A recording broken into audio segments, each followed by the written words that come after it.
give you something that'll work. All right. And then we'll take it for a couple days. Okay. Well, good morning. Let me call this hearing to order. The Committee on Agriculture's hearing on energy and the rural economy. The impacts to oil and gas production will come to order. I've asked Rodney Davis to open us with a prayer. Rodney? Thank you, Mr. Chairman. Please let us all bow our heads. Thank you, Lord, for allowing us to come together again in this committee. Thank you for the witnesses being able to get here safely. Let us all work together and understand the issues of importance are not that important to our Lord and Savior. We are thankful for everything that He does on our behalf each and every day. And I ask this in the name of our Lord and Savior, Jesus Christ. Amen. All right, thank you, Rodney. Well, good morning and welcome to today's hearing. This committee is charged with the responsibility of representing rural America and the economies that drive those communities. As such, we will continue to diligently review the farm economy, especially given the recent 56% drop in net farm income and the hard times that invariably come along with that. I, along with many members of this committee, have often stated that agriculture is the backbone of rural America. However, as a committee with responsibility for all of rural America, it's vitally important that we acknowledge other industries that provide a significant number of jobs and revenue for our rural communities. Today's hearing begins with that discussion as we review how oil and gas production impacts the rural economy. Energy and the price of energy has an obvious direct impact on inputs for farmers and ranchers. Not quite as intuitively, though, the energy sector also provides income and revenue for rural residents and their local communities in the form of salaries, royalty payments, and tax revenues. In District 11, agriculture is a leading industry. However, many of the biggest employers in the 11th District of Texas revolve around the oil and gas production. These businesses provide a significant number of good-paying jobs for Americans. In fact, the Bureau of Labor Statistics claims that jobs in this sector have an average income that is twice as high as the national average. Although I know that every district is not like West Texas, oil and gas production impacts rural communities across the United States. These quality off-the-farm jobs provide rural America the ability to retain young people with new opportunities and attract new residents. The oil and gas industry brings income into rural communities, which in turn increases the standard of living for its residents. This increased revenue gives rural communities the ability to improve the quality of life for its residents through increased capital investments. A 2011 study by PwC near the height of the recent oil boom cited that the oil and gas sector directly employed 9.8 million people. A significant number of these jobs are in the rural areas of Wyoming, Texas, North Dakota, Oklahoma, Louisiana, and Pennsylvania, employing as many as 20% of the state's population. Unfortunately, what some fail to realize is that oil and gas production creates thousands of upstream jobs and downstream jobs as well, and many, if not most of these, are also in the rural economies. We all recognize that the oil industry today is more bust than boom, and that's why today's hearing is even more important. I believe that the general public only views this industry as executives running large oil companies and charging too much for a gallon of gasoline. Today, we'll hear from a group of individuals whose rural communities and livelihoods are directly impacted by oil and gas production. In these lean times, we must remember the millions of individuals, many in rural America, who are employed up and down the supply chain. I want to thank each of our witnesses for taking the time away from their jobs to be here today. Look forward to your testimony. With that, I yield to the ranking member for his comments. Mr. Peterson. Thank you, Mr. Chairman, and welcome the witnesses.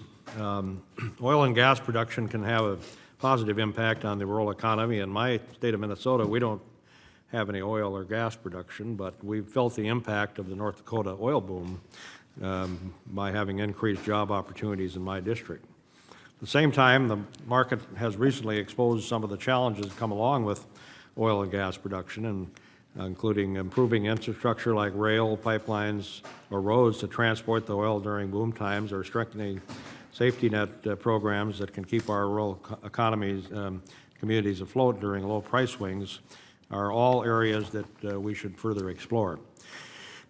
Oil and gas development has certainly helped some farmers in rural communities, help them weather the recent downfall in commodity prices.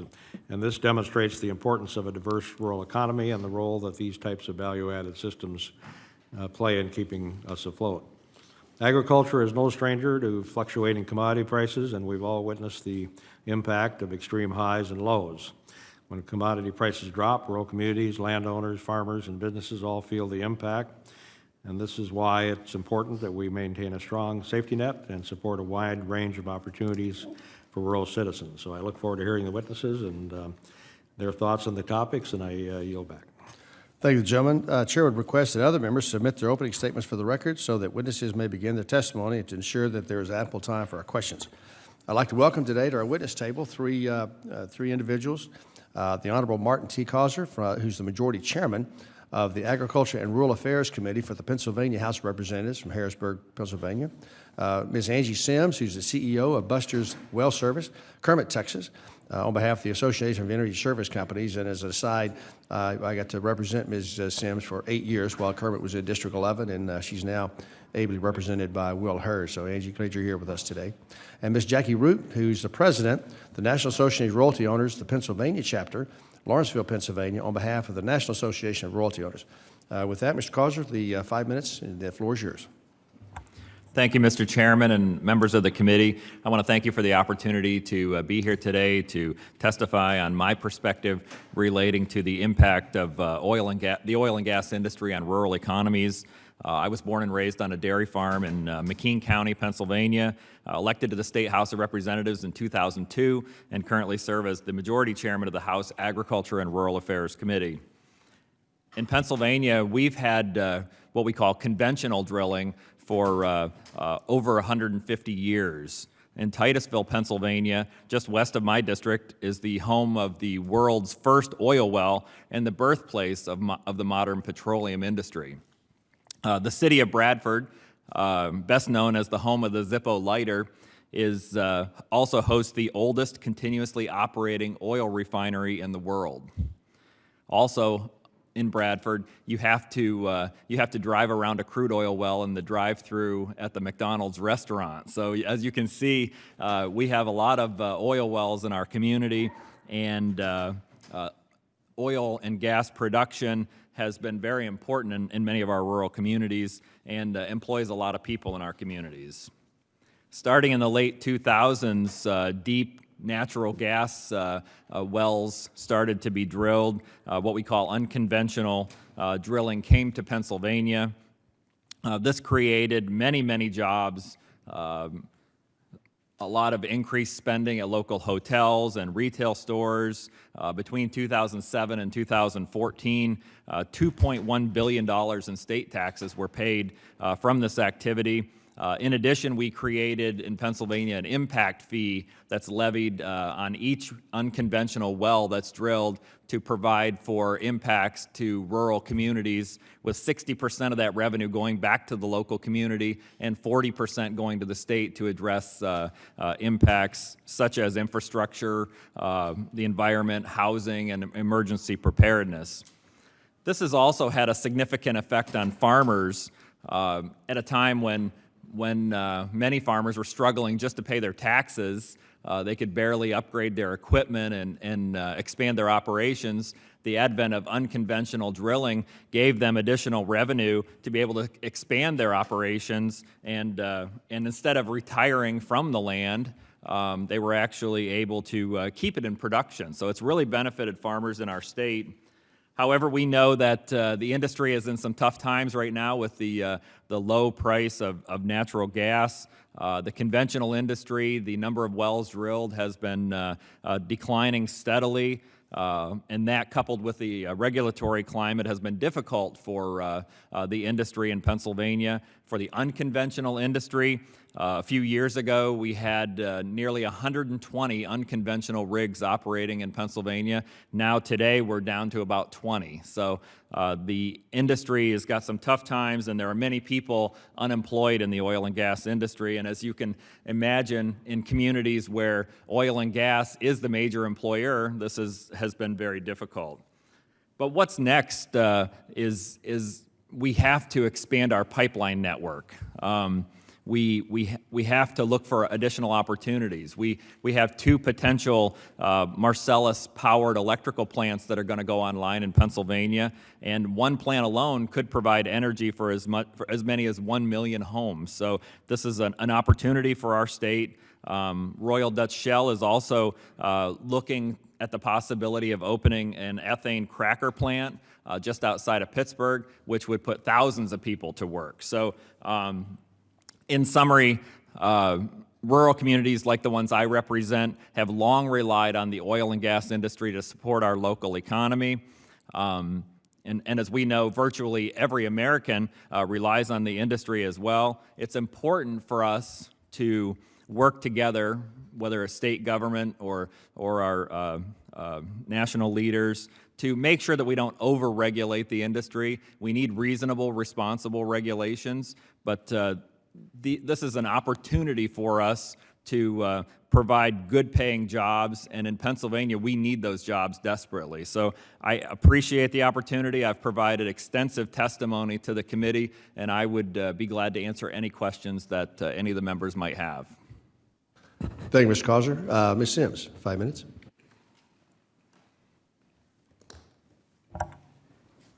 Good morning, Chairman Conway, ranking members, distinguished members of the committee. Thank you for the opportunity to appear before you today and discuss the role of energy service companies in rural America.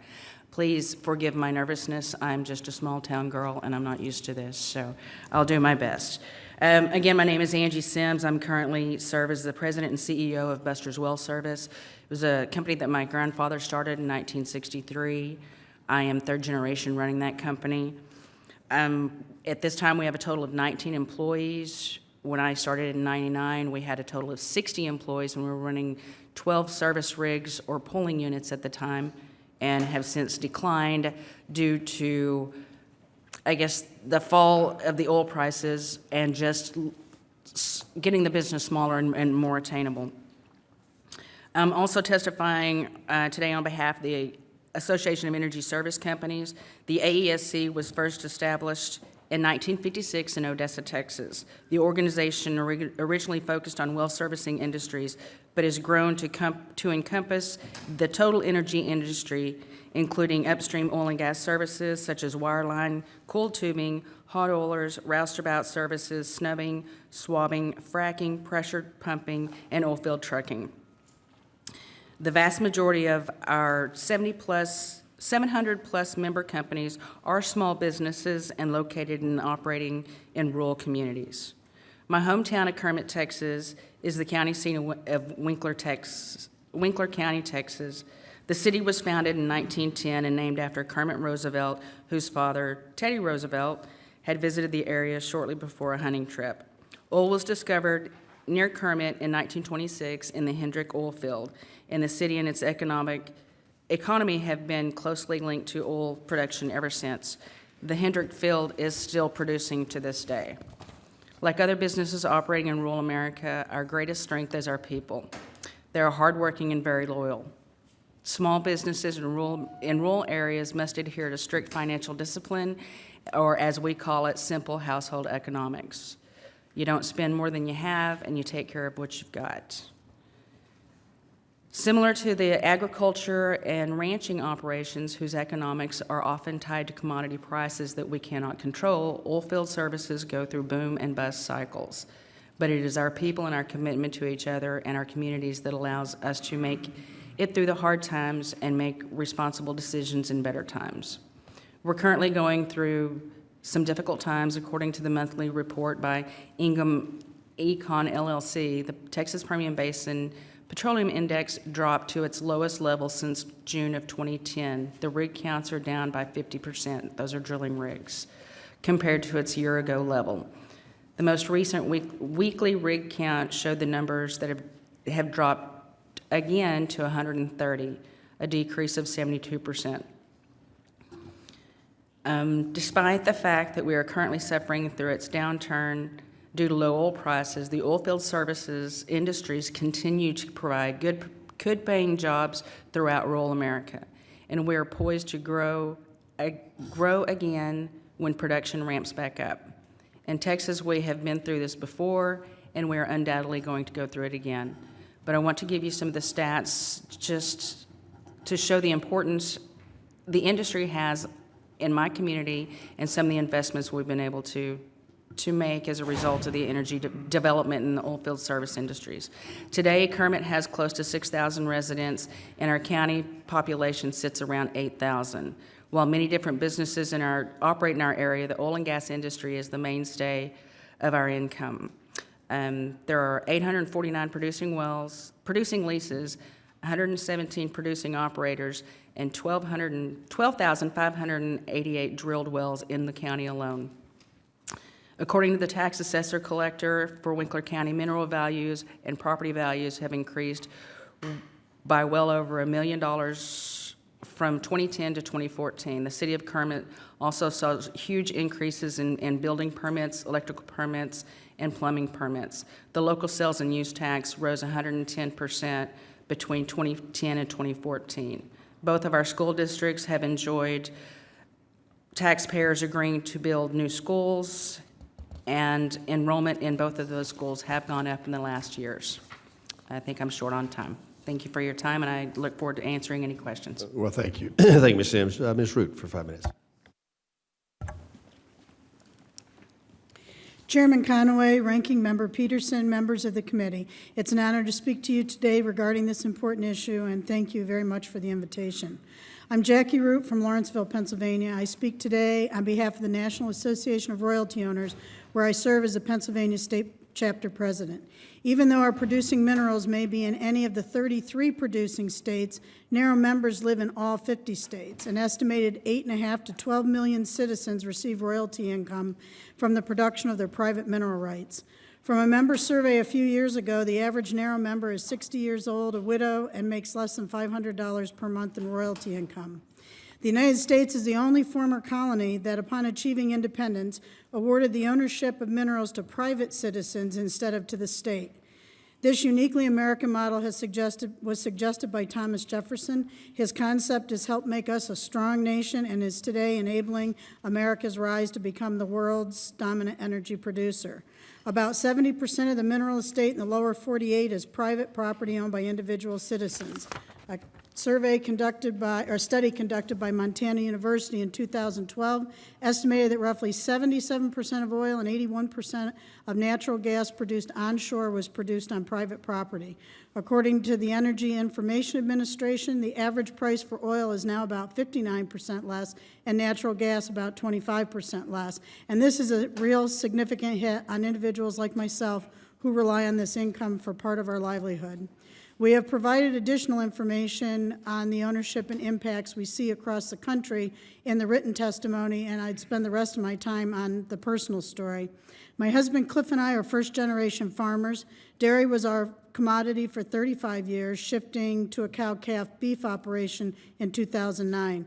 For 24 years, in a crop field dubbed the gas well field, we mowed, planted, and harvested around a steel pipe that was the site of natural gas exploration, well drilled and plugged in 1948. In 2000, a landman approached us to lease that land once again for possible exploration, and we now host a producing Marcellus shale well on our farm, just 1,200 feet from that old pipe. Our well was completed in 2008. In 2009 and 10, 31 more wells were completed on well pads within our township. I estimate that over 700 royalty owners receive checks each month in just our little township, including farmers, retirees, widows, young couples, businesses, churches, municipalities, and cemeteries. Like many farmers, we've used this income to pay off debt, change enterprises, help with college expenses, fund retirement accounts, and maybe buy a horse or two. The constant stress of fluctuating commodity prices and unpredictable weather is softened a bit with additional income from leasing, royalties, and pipeline right-of-way. Over the long term, I believe natural gas development will actually preserve our precious open space. Successful farmers will farm the land rather than subdivide it. This income also finds its way into our local economy, and I can quickly name friends and neighbors so thankful for extra income that was life-changing, and it is not all about instant millionaires. Current market conditions have curtailed new drilling projects, and the lack of new pipeline capacity has had a dramatic effect on natural gas prices. This time in 2012, we received $2.73 per MCF compared to just $1.48 this month. Royalty income is down, leasing is sparse, layoffs in the oil patch now include many of our local folks, and many businesses created during the boom are struggling. We appreciated the July 2015 hearing this committee conducted that led to repeal of the oil export ban, recognizing the need to participate in world markets. Trading of LNG and ethane in world markets will be just as important to the Northeast with production of both wet and dry natural gas. Natural gas development in our township and other townships, just like it across Pennsylvania, has been a real success story. We hope that our leaders will support energy policy that will keep this moving forward. Reduced commodity prices have placed hardship on the oil and gas industry, service industries, federal and state local tax collections, and private royalty owners. This is a result of the free market system that we narrow members believe strongly in. We therefore ask this committee to please keep us in mind when considering what could become harmful federal policies like removal of the percentage depletion tax deduction that royalty owners have had the ability to utilize since the 1920s. Thank you again for the opportunity to present the collective views of millions of private property owners, and I'll be happy to answer any questions. Well, thank our witnesses. Chair would remind members they will be recognized for questioning in the order of seniority for members who were here at the start of the hearing. After that, members will be recognized in the order of arrival. Appreciate their understanding with that. With that, I recognize myself for 5 minutes.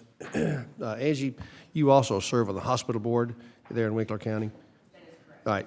I need your mic. Would you walk us through kind of what went on at the hospital when the prices were running up, property values went up, your tax revenues up, and then now what's happening to you when those were tailing off? Can you kind of walk us through the hospital's experience with this? Yes, sir. In 2006, Winkler County Memorial Hospital, we built a 19-bed facility, a state-of-the-art facility. It is, of course, county funded. We do receive funds from the county, from the oil and gas revenue. Things have been good. We've had great providers in there. We've got a beautiful hospital. In 2015, we also finished our new clinic that is capable of holding 5 providers. The unfortunate thing about it is the drop in oil prices means less help from the county. So we now hospitals are not money makers by no means. We're kind of dependent upon Medicare, Medicaid reimbursements, insurance reimbursements, things like that. So the hospital has been a great addition to the community as far as employees.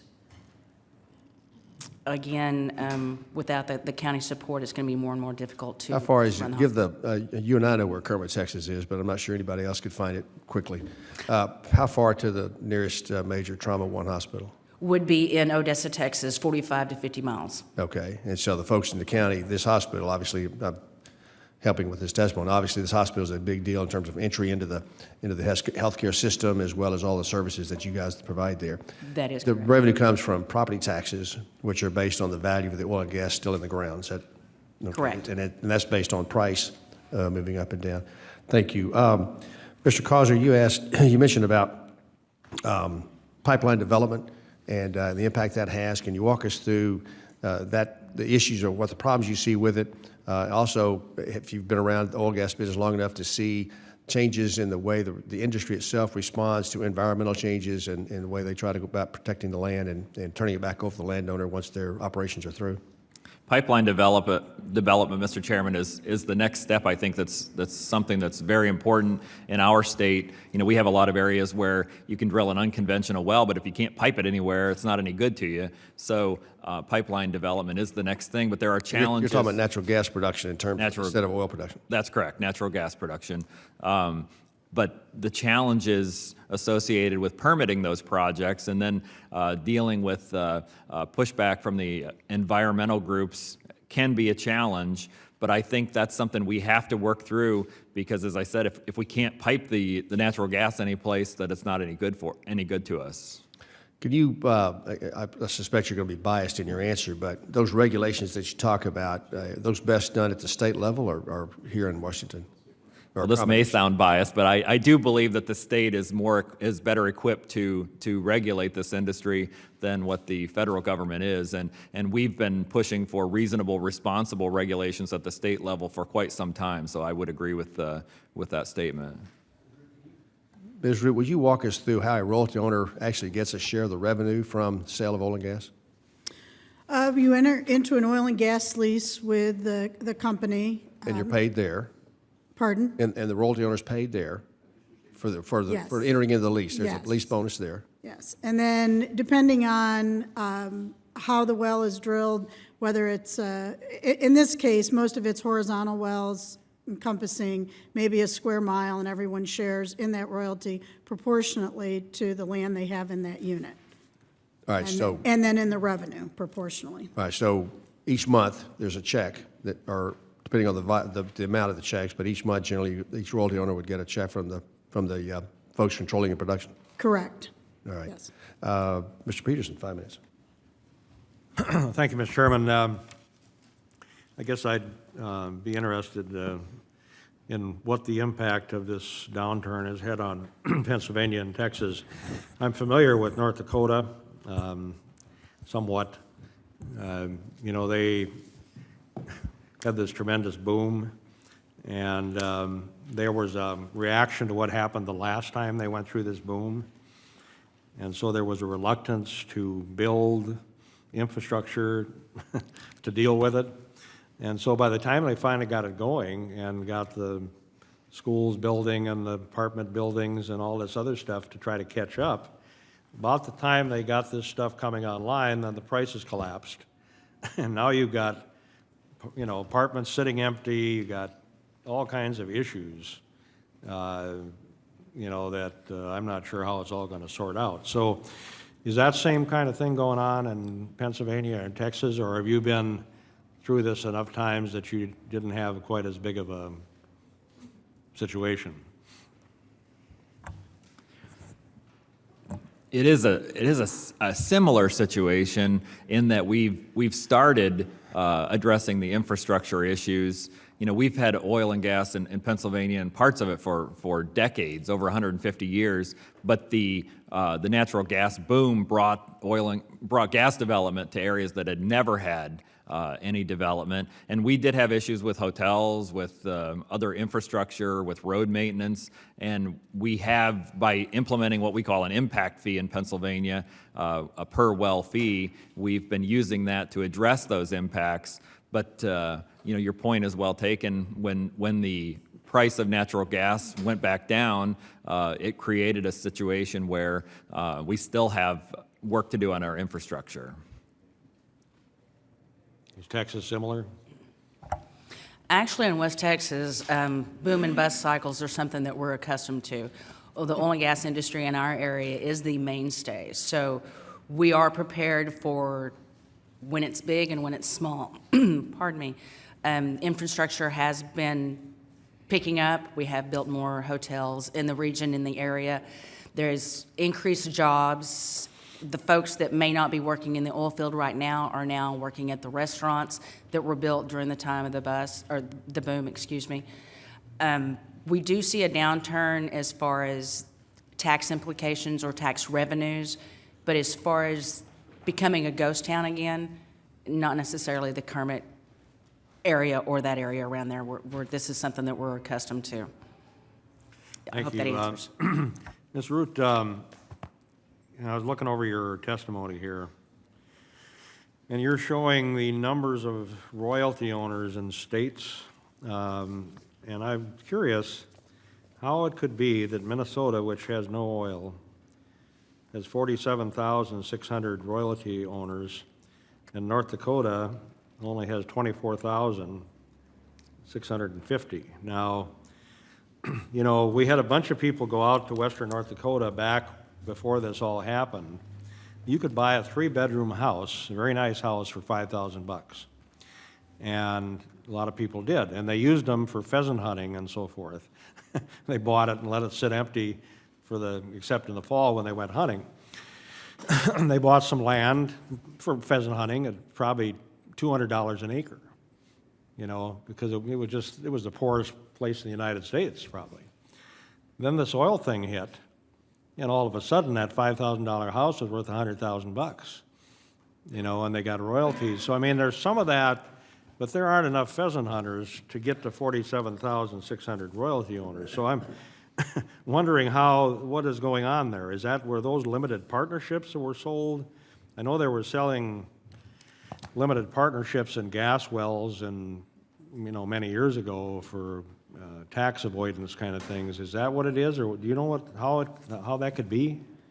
Well, the numbers here reflect people who own minerals in the states they live in and in other states. That's why you have a lot of mineral owners in states with no production. You can go to New York City and find a lot of people that own minerals across the country.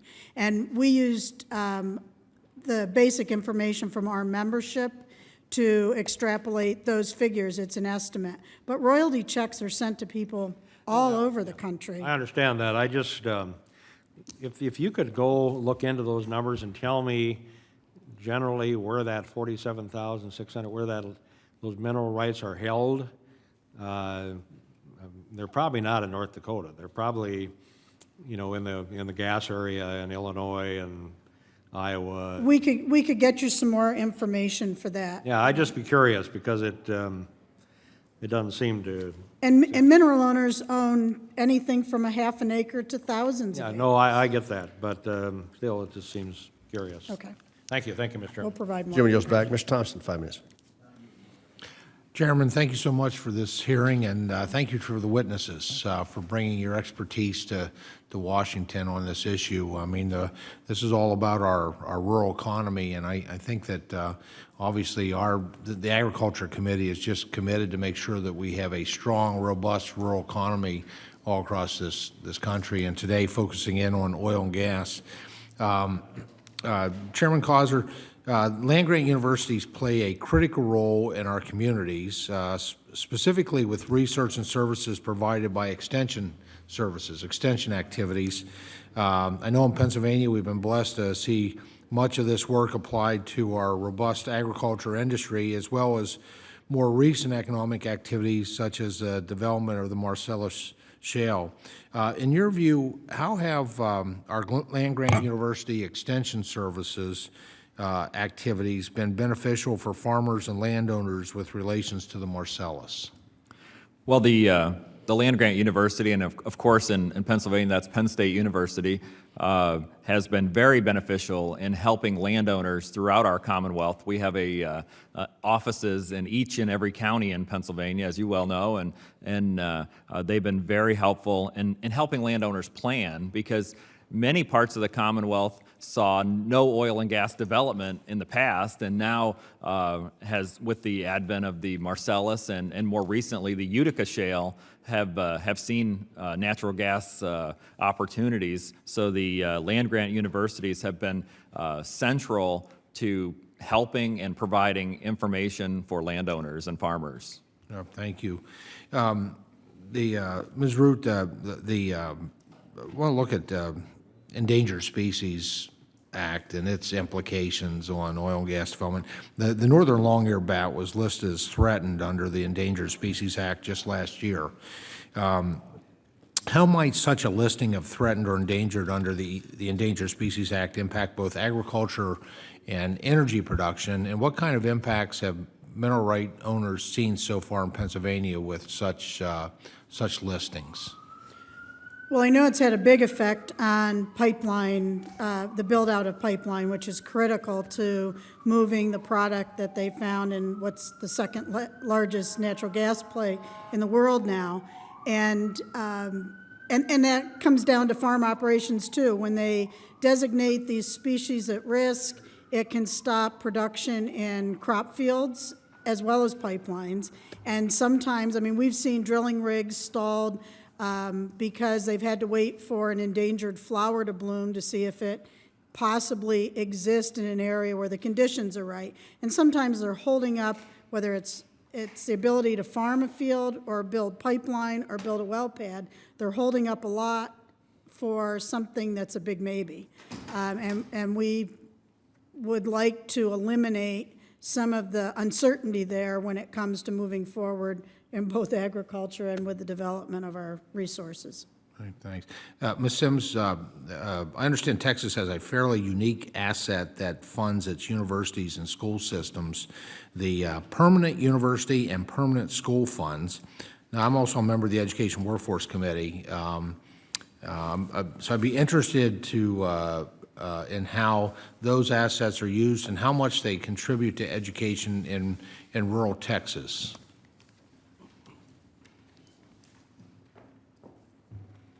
The information that I have here, do I need to turn this on each time? I'm sorry. Excuse me. Yes, the permanent school fund at the end of the fiscal year in 2014 had a total of 36.3 billion total assets. At the end of 2013, it was at 14.9 billion. So you can definitely see the rise from the oil prices. How is it important and how does it work? I'm not sure how it works. Texas has a very unique situation where many years ago, hundreds of years ago, folks set aside certain lands for the development of oil and gas and the revenues to go to the education systems.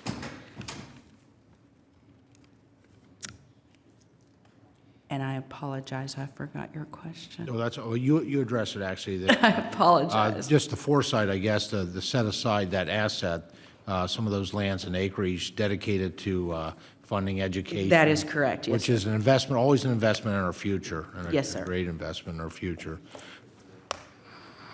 Thank you, Chairman. Chairman yields back. Mr. Waltz, 5 minutes.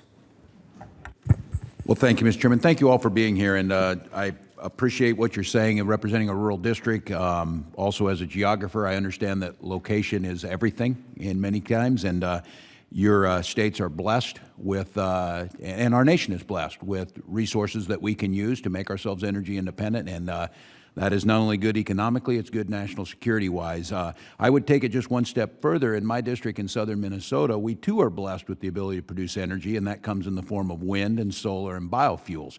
And I bring this up only because I think the issues you're talking about and the positive returns to the community are exactly the same things we see in that.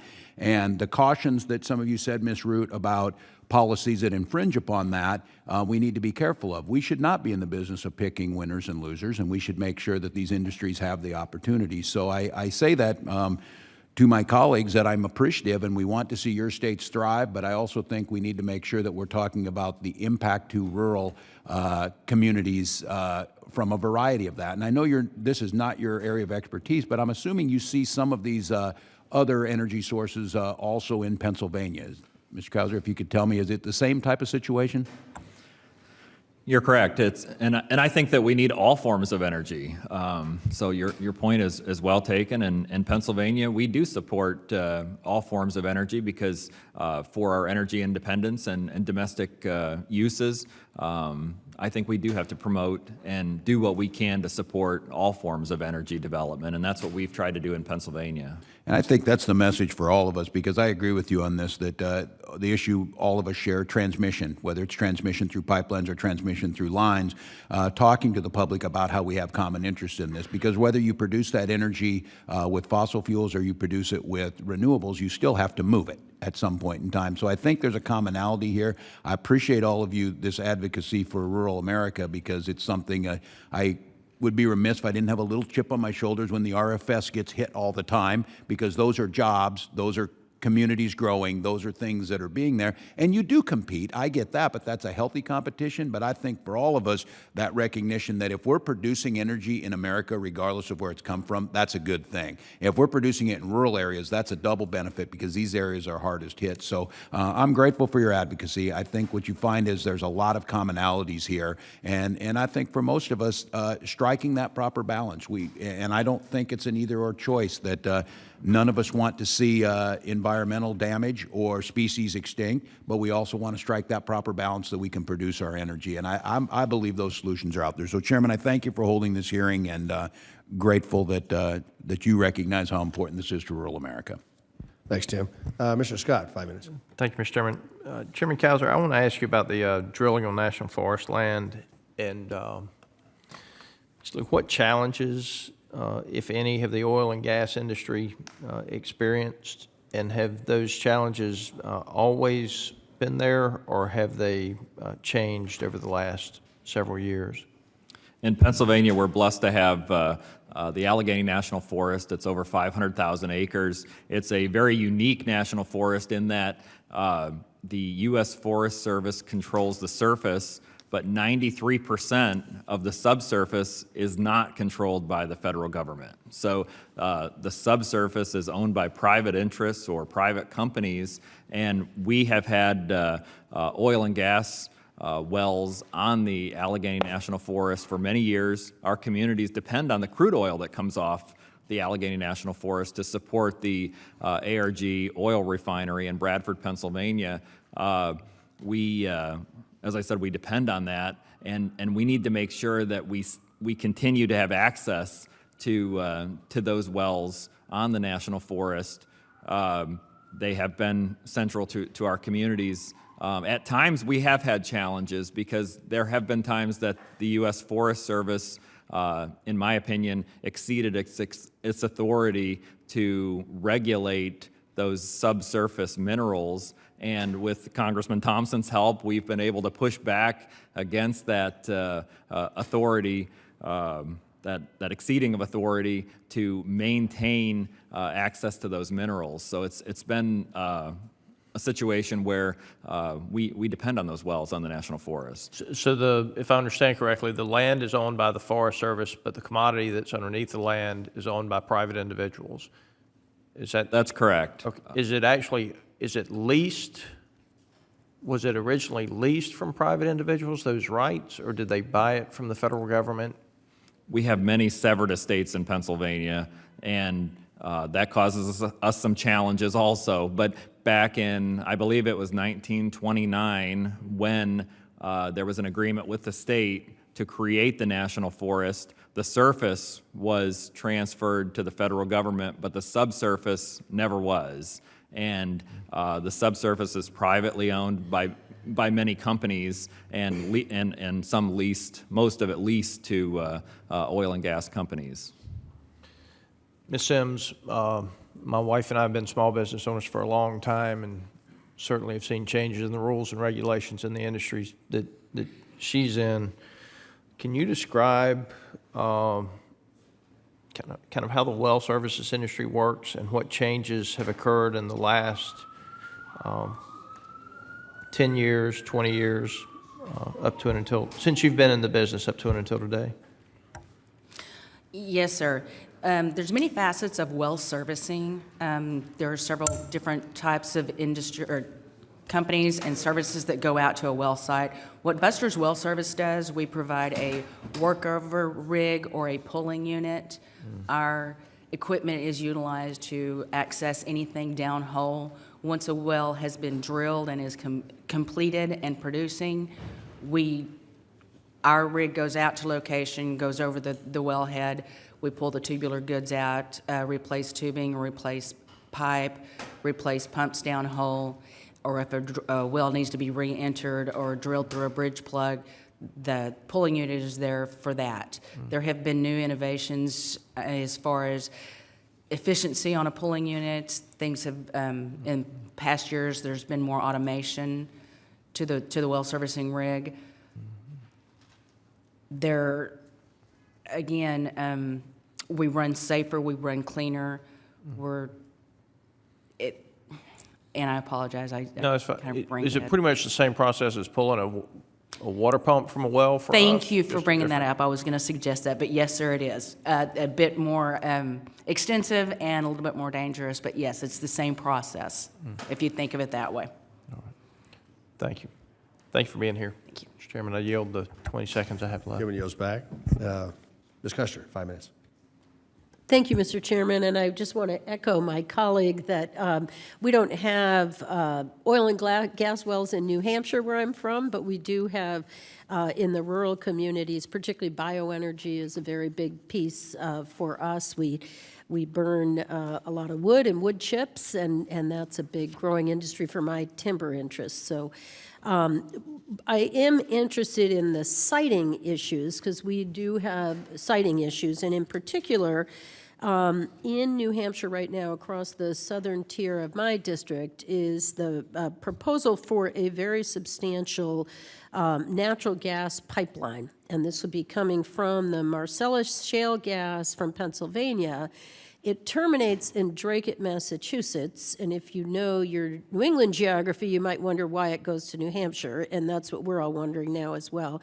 Crosses 18 towns, proposed to cross 18 towns in my district, but we won't actually get the benefit of it. So, not surprisingly, I have homeowners and community leaders very worked up about this pipeline. They're very, very concerned, and particularly not just environmental issues.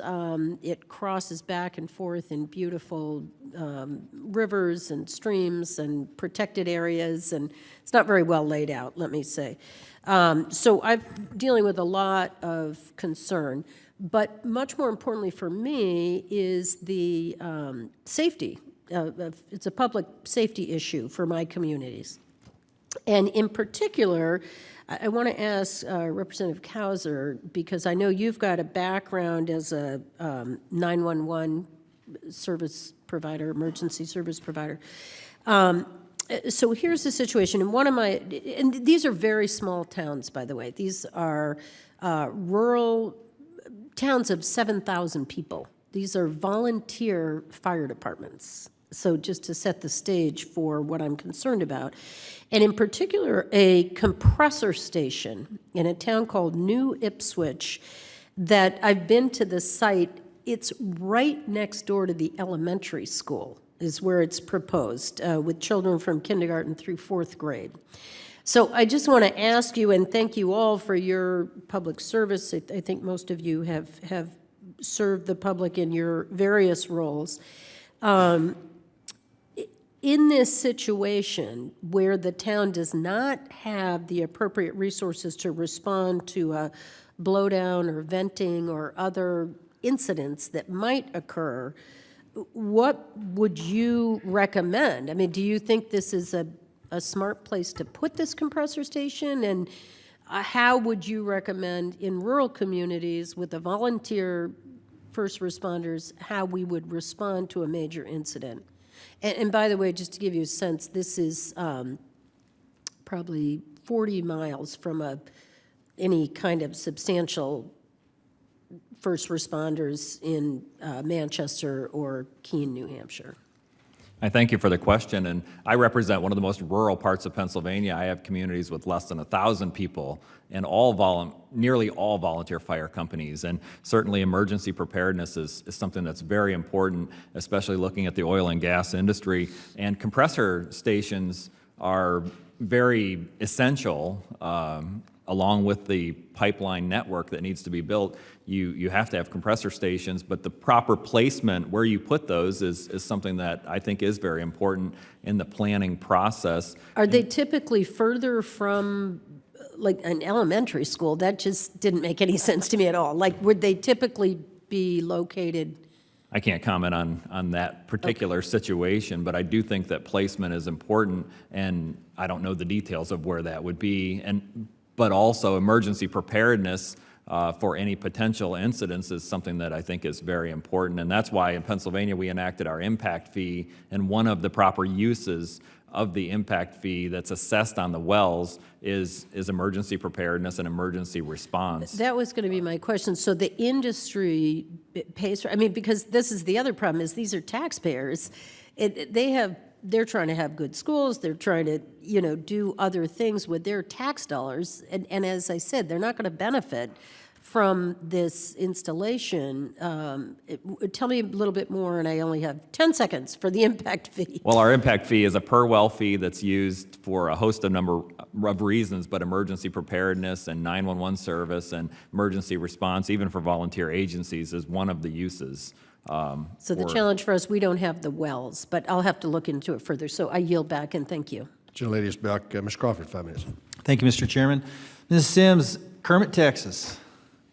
I'm not entirely unfamiliar with West Texas, but I know it's a small town, and most of us on the Ag Committee know a little something about small towns. Do you actually live in town, or do you live out in the country? Actually, I live 6 miles south of Wink, Texas. Okay. Which is about 8 miles Home of Roy Orbison. southwest. Okay. More rural, yes. I gotcha.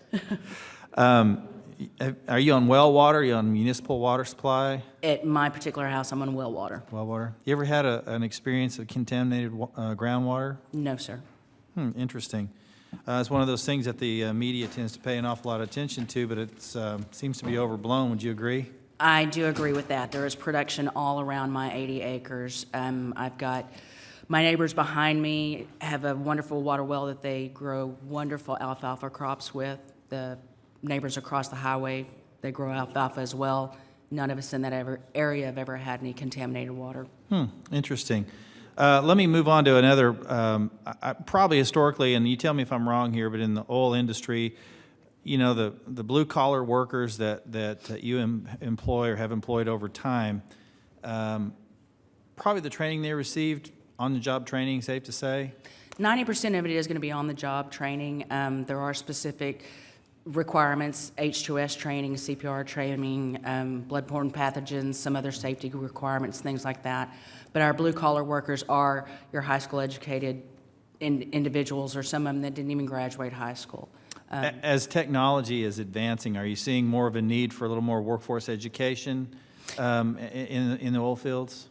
To be honest with you, they need to learn how to work a shovel before they can learn how to work anything.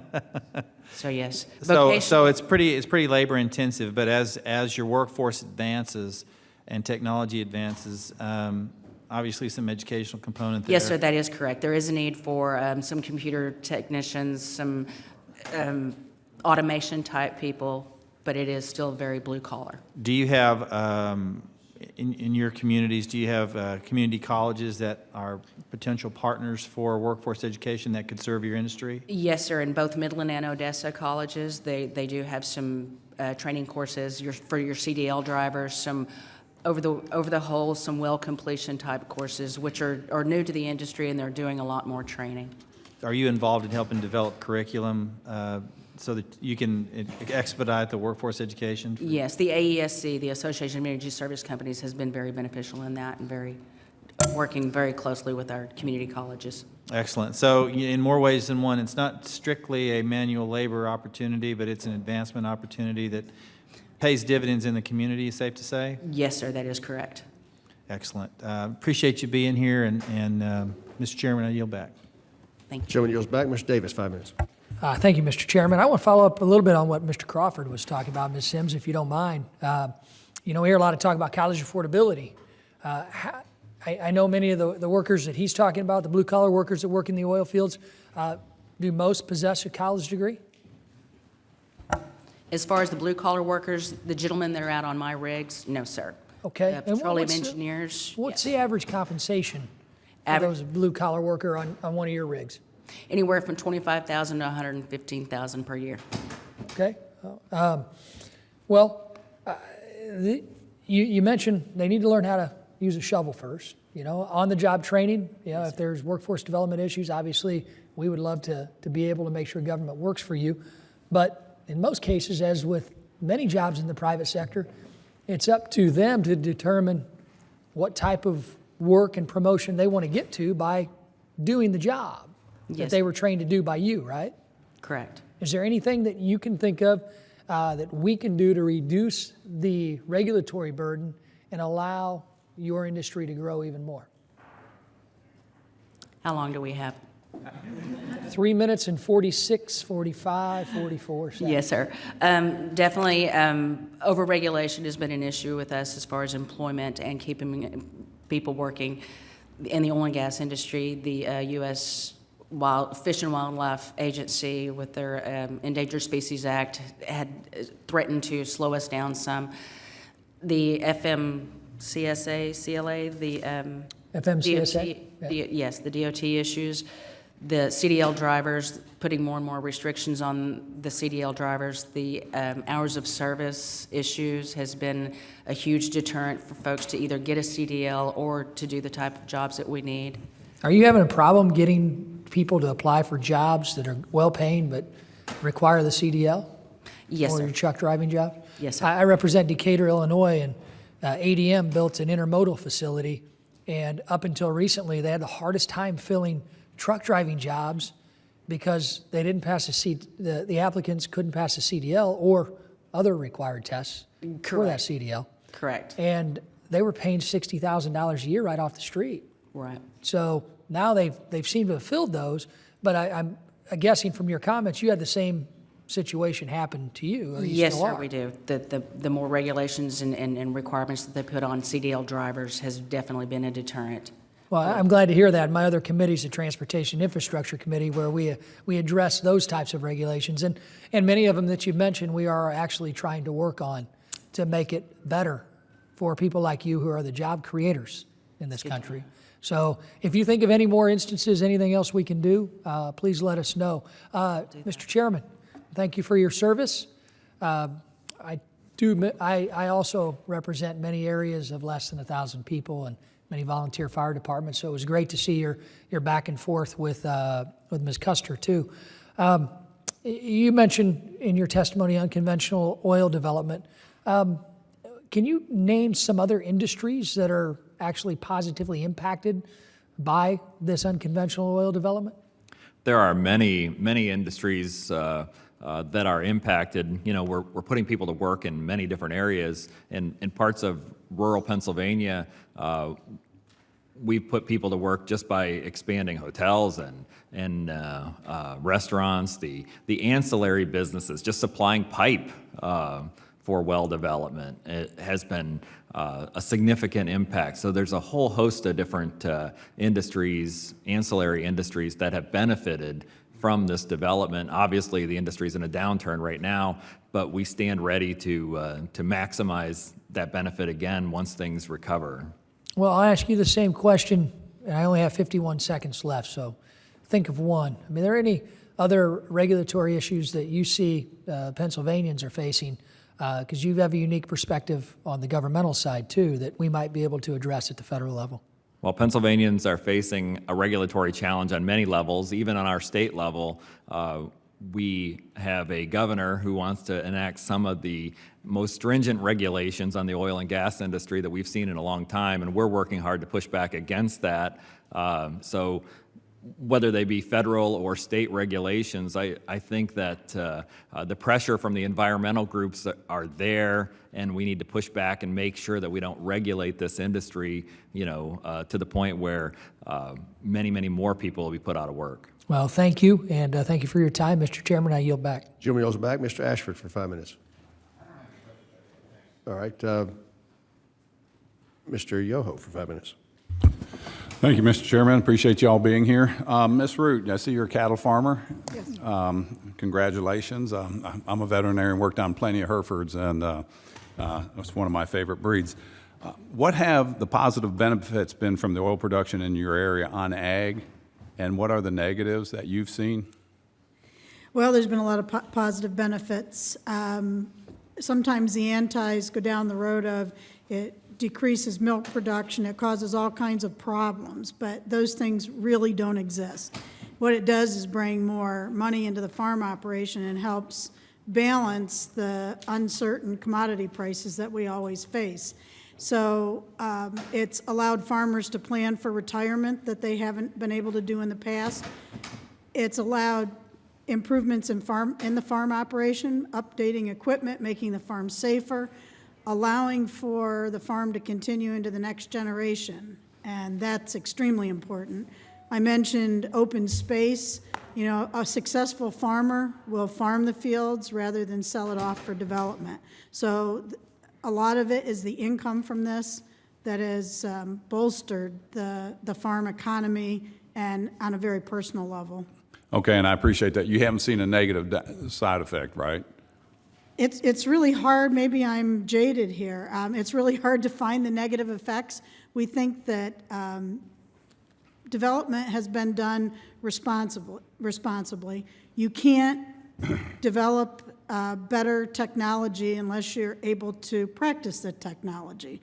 I live on the border of New York State, where farmers up there would love to see this production happen. We believe that their minerals are being stolen, held hostage in that area, and they could be sharing in this as well.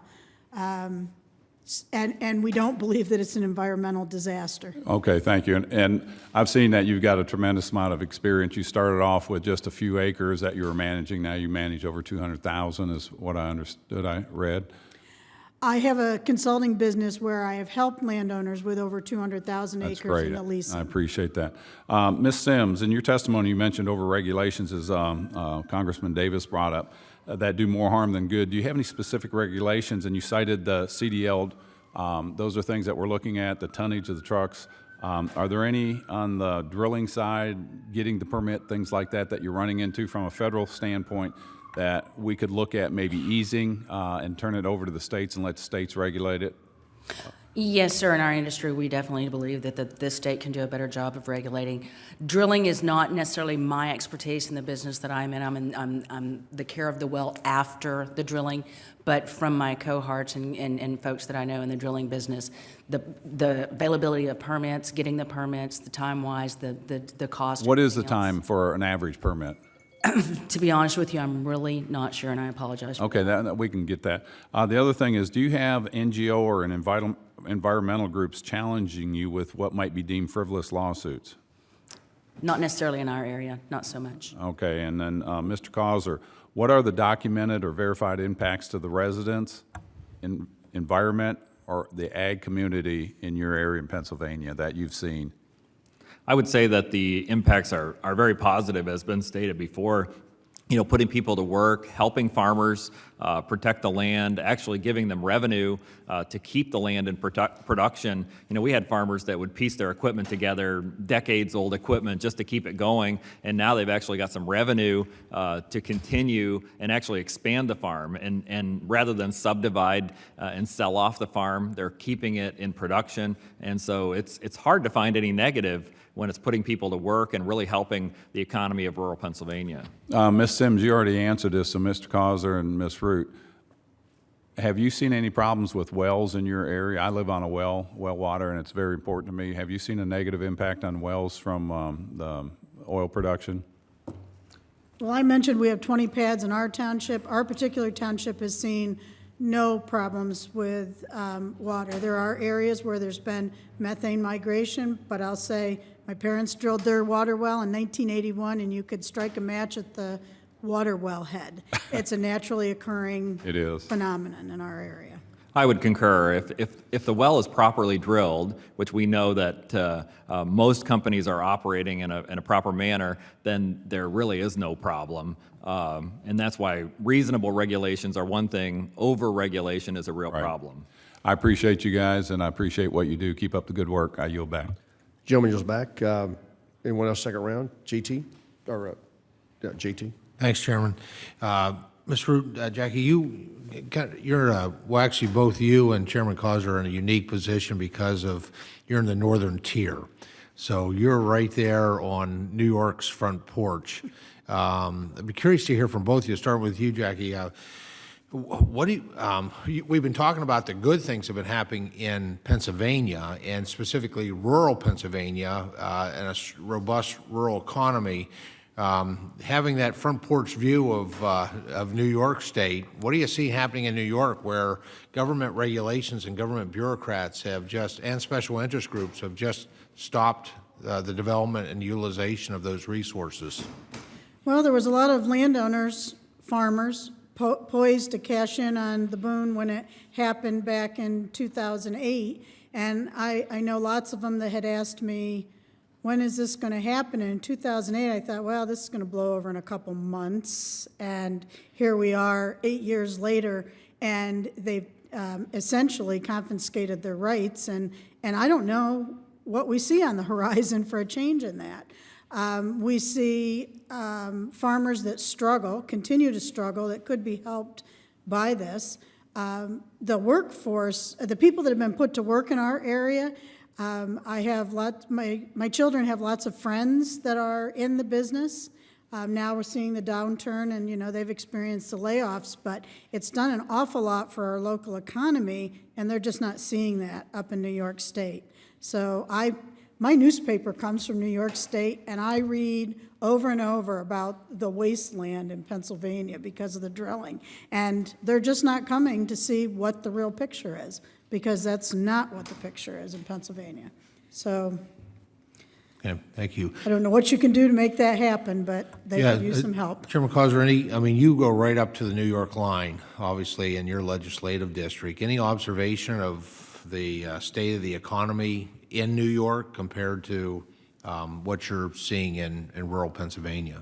I actually feel bad for property owners in New York State, and I've heard from many of them who are very frustrated with the fact that, they have this potential right under their feet and cannot maximize that that potential because of the moratorium that New York State has placed on unconventional drilling. And ironically, we have a northern access pipeline that's being constructed in McKean County to take unconventional gas, natural gas, from the northern tier of Pennsylvania up into the southern tier of New York. So they have a moratorium in place, but would like the natural gas from the northern tier of Pennsylvania for their homes and industries in New York State. So I think it's very short-sighted by the state of New York, and my hope is that in the future they will lift that moratorium to give the taxpayers in New York State and the property owners access to those minerals.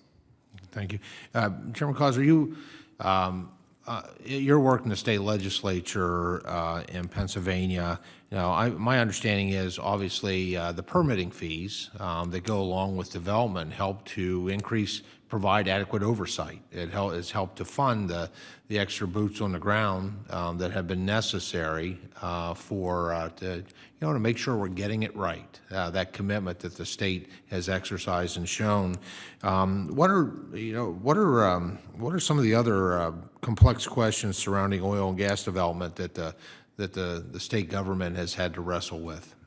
Well, we've wrestled with a number of things, and as you rightfully pointed out, we didn't want the taxpayers to pay for the inspections or state regulators, so we assess a fee on permits so that we use those fees to pay for the regulators. Unfortunately, with the downturn, there's limited activity in Pennsylvania, so and not one regulator's been laid off, so we have an abundance of regulators with our state agency.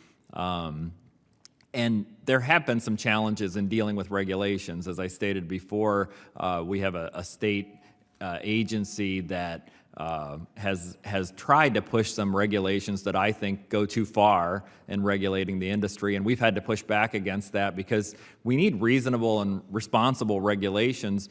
But it seems when the environmental groups get involved and start pushing, some of them actually go so far as to want to regulate the industry out of business. And we need to be mindful of that and make sure that we have reasonable, responsible regulations that are not punishing the industry. Okay, once again, thank you to all the members of the panel, and Chairman, thanks for hosting this hearing. Gentlemen, Mr. Tim, you got another question? Mr. Ashford, you come up with anything? All right, recognize 5 minutes. And I don't really have any other questions. I think this is very helpful. I know in Nebraska, we're very reliant upon the diverse energy sources that we have, natural gas and coal and other related products. It's critical to our agriculture. We are an ag state, obviously, and it's critical. We, just as a comment, we in Nebraska, in our legislature, before I came here, we spent a year or so working on the Trans-Canada pipeline issue, and I felt that we balanced the interests of the environment and ag and energy quite successfully in agreeing to move the pipeline off the Ogallala Aquifer, which is the largest underground water source in the country and one of the largest sources in the world globally, to protect the environment at the same time to make sure that we had a steady flow of energy, not only to our state, but throughout the country. So, and we are also a public power state. I think we're the only state, kind of a remnant of Senator George Norris, who was a U.S. Senator here and a member of Congress, and the father of the unicameral legislature, which we're so proud of in Nebraska. But and at that time, we in the 30s, we developed a public, as did many states, public power, basically public power across our state, and remains so today. So we do have public participation through our public power. Omaha Public Power, Nebraska Public Power, and other agencies across the state. So I don't have a question. I think your comments, though, are right on, and over-regulation to the point where we can't produce sufficient energy to meet the needs of agriculture, especially with the down price time. I'm convinced that those prices are not going to remain where they are now, certainly for corn and soybeans. And as those prices come back, we need to be ready to go and have the energy available to us at a reasonable cost and price. So, Mr. Chairman, I appreciate you giving me the opportunity to comment. I don't have any questions. Thank you, and I yield back. Gentleman yields back. Ms. Sims, could you walk us through the mechanics of the difference between drilling rigs and pulling units and how the well servicing business works, and talk to us a little bit about the supply chain that throws off jobs, not your company necessarily, but creates jobs around the work that you do? Just give us a primer on what Buster Well Service does. Yes, sir. Drilling rigs, of course, multi-manned. They work in different tiers or different tours. They 24 hours a day. Well servicing, we run sun up to sundown, daylight hours only. It's a 4-man crew. You've got the operator on the rig floor. You've got 2 floor hands and a derrick hand.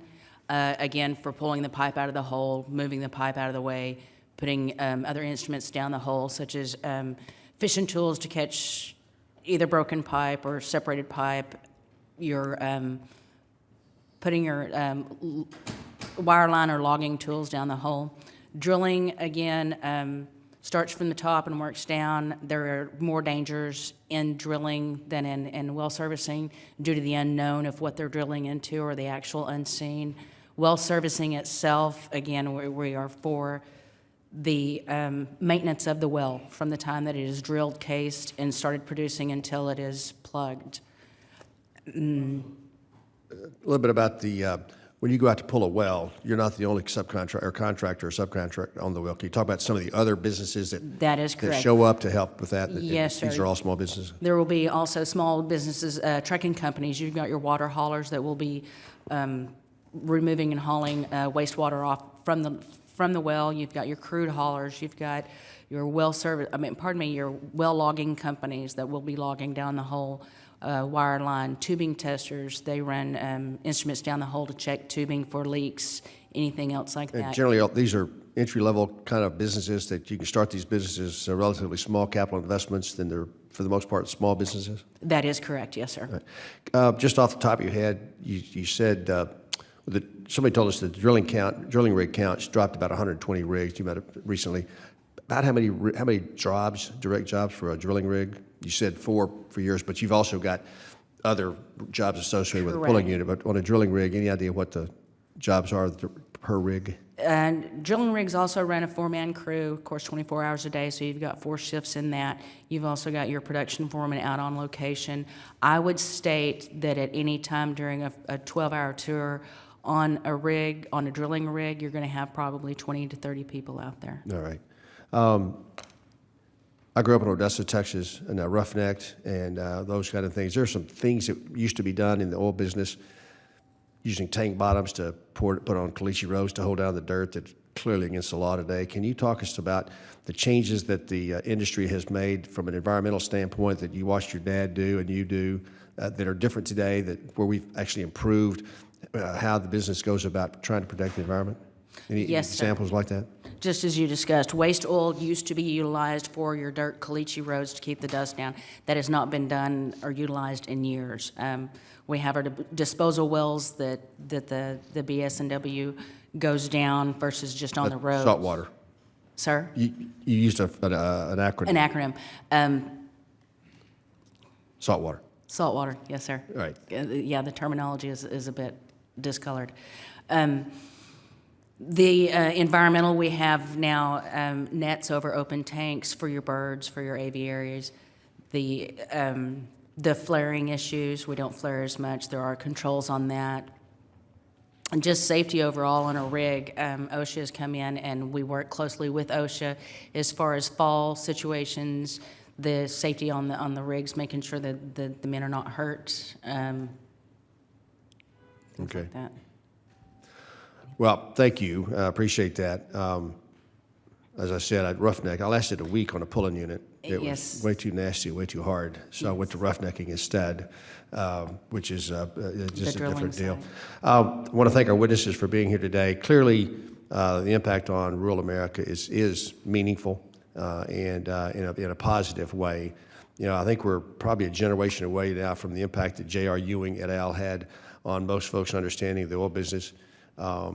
most all of the actual work, service company work is done from rural bases, rural communities. I would argue that Odessa, Texas is a relatively rural part of the world as well. The production owners, the royalty owners live all over the United States. Many of them probably never have seen a rig, but the checks show up on a monthly basis, which is meaningful.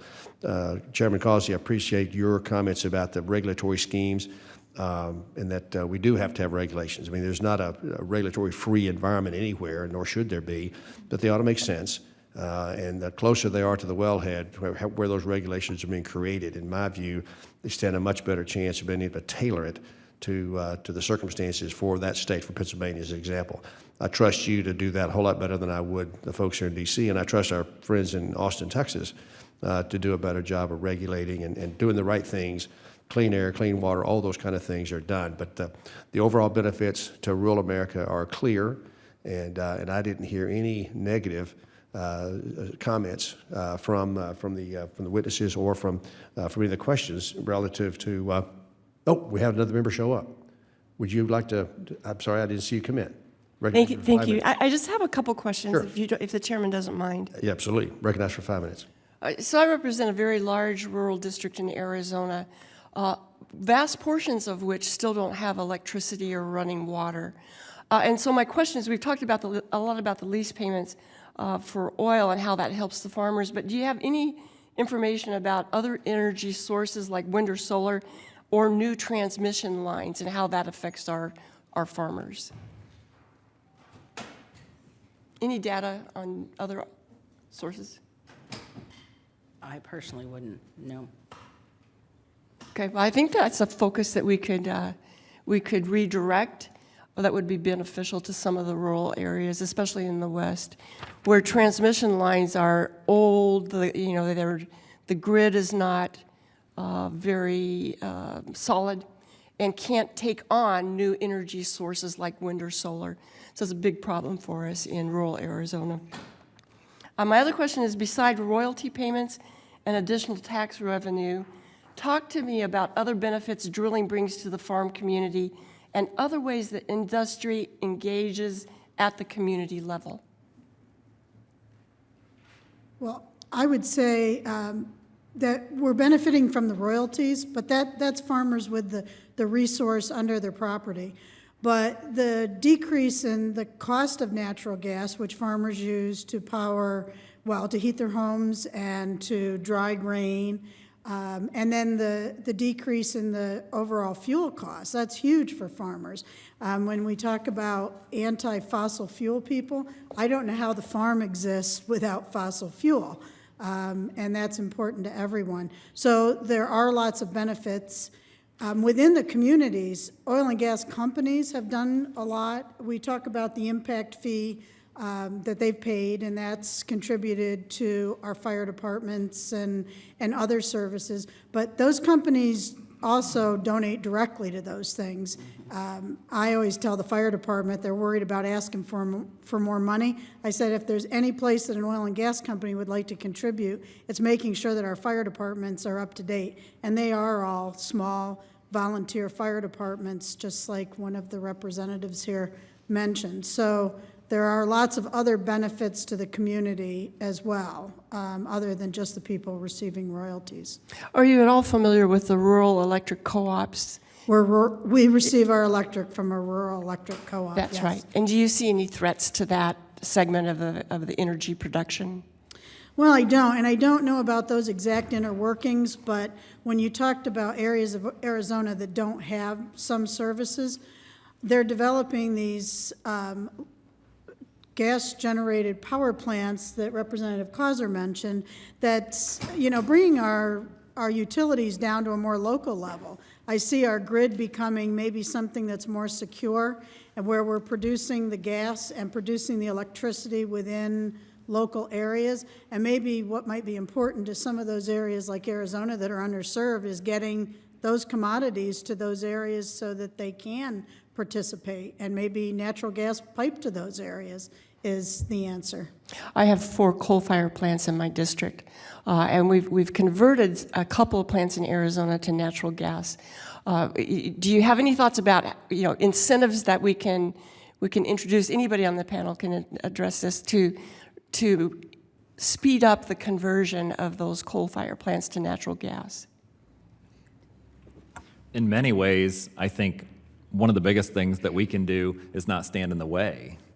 Many companies are not telling me that we need an incentive for this or for that. We just need, whether it's a state or the federal government, not to stand in the way. And through regulations, we see government entities standing in the way. So I think many things can be accomplished by without incentives, but just standing out of the way and letting the private industry move forward with providing benefits to rural PA or rural America. Mm-hmm. Thank you. My time is running out. I appreciate your perspective, and we'll give that some thought. So thank you very much. Thank you, Mr. Chairman. I yield back. Gentlelady yields back. Ms. Lujan Grisham for 5 minutes. Thank you, Mr. Chairman. Agriculture and the oil and gas sector are really important industries, certainly in my state as well, as most of the members, I think, on this committee. And they both make substantial contributions. And in fact, ag and food processing industries contribute $10.6 billion to our economy. That's roughly 12% of our GDP. And the oil and gas industry do about $11.3 billion, so that's about 14% of our GDP. So I understand the aspect here that we want to make sure that these are coordinated, productive, partnering industries to the highest degree possible, given that they neighbor up, if you will, in most of the rural and frontier aspects of the country, and including in New Mexico. You probably also are aware, the panel, and I know the committee is, that in my state, we're experiencing, like much of the Southwest, one of the worst droughts. We're part of a 100-year drought, and it's been, besides the fact that we're always on fire, starting now through the fall, it's a significant factor for both these industries. Do you have any thoughts or suggestions, given water scarcity issues in general, about ways in which both ag and oil and gas can be innovative in addressing the lack of water resources and not to put themselves in a position where they're actually competing for that same resource? I'd be very interested in anyone on the panel's thoughts about that. I'd like to discuss that. Pardon me. I know in our area, the Permian Basin area, there are new innovative companies that have come in and reclaiming used well water or used drilling fluids. So they're cleaning that up and utilizing it for both potable water and non-potable water to replenish water that's used. So there are lots of innovations and lots of new They're technology. not apparently cost-effective, so says the industry to me. Do you see advances or areas that Congress could be looking to, much like my colleague talked about, investment strategies and incentive strategies? What do you think would make this now cost-effective? Because it's stagnant, pardon the pun for stagnant water, I guess. It's not moving in the ways that it could. And I agree that there's lots of interest in reclamation, but it doesn't appear to be cost-effective to date. Again, I want to reference Mr. Causer. Stay out of the way. Let the private industry and private sector do what they know to do. Seems like all businesses are somewhat expensive to run in the beginning as technology comes to it, and that they can work to get the costs down, given that regulations are fewer and fewer between. That's my opinion. Okay. Anybody else? I have to say that I haven't given that much thought, and that we have abundant water resources in Pennsylvania. So we'll take them. We'd certainly like to send you some if we had that means to do so. So I'd have to give that some thought and how we could work to help you. But I appreciate the question and would certainly give that some thought. It is an area in my state that, irrespective of, and I don't disagree that we all ought to be, and in ag as well, thinking about ways to be more effective with our water resources, to have a reuse aspect that's meaningful for both industries. But when you start from a place that's really significantly poor, even with government out of the way, those competitive aspects don't lend themselves to the kind of leveraging and partnering that's beneficial. And this is not an area where any state, particularly mine, ought to choose. Right? These are both important industries to the economic benefit of citizens in New Mexico. But I can see that left alone, it could take too long to create an environment where competing for water resources means choosing. And in this environment, I would say that ag would be the likely loser in this event, and it would be not only a disaster economically for the state, but it would be a cultural investment disaster for the state as well. We are seeing significant water reuse in our area where almost all the flowback is reused in other wells. So I've seen them develop this. They started out hauling it all off, but necessity has made them develop technology to be able to do that. My time has expired. Mr. Chairman, thank you for the dialogue. I appreciate your perspectives. Gentlelady goes back. Again, I want to thank our witnesses for being with us today and participating in this dialogue. I won't repeat all the other things I was said earlier, but I do appreciate each of you coming and sharing your perspective with us, because I think the overall impact that oil and gas has on rural economies has been made evident this morning by your testimony, and we really appreciate that.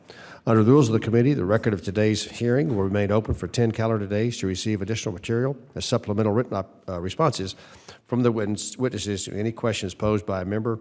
If there's something additionally that you would like to put into the record as you think about your answers earlier today, if you think there's something else that you would have said that you think will be helpful to the committee as we work through these processes, we'll be welcome to have that submitted as well within the 10 days. With that, the Committee on Agriculture is adjourned.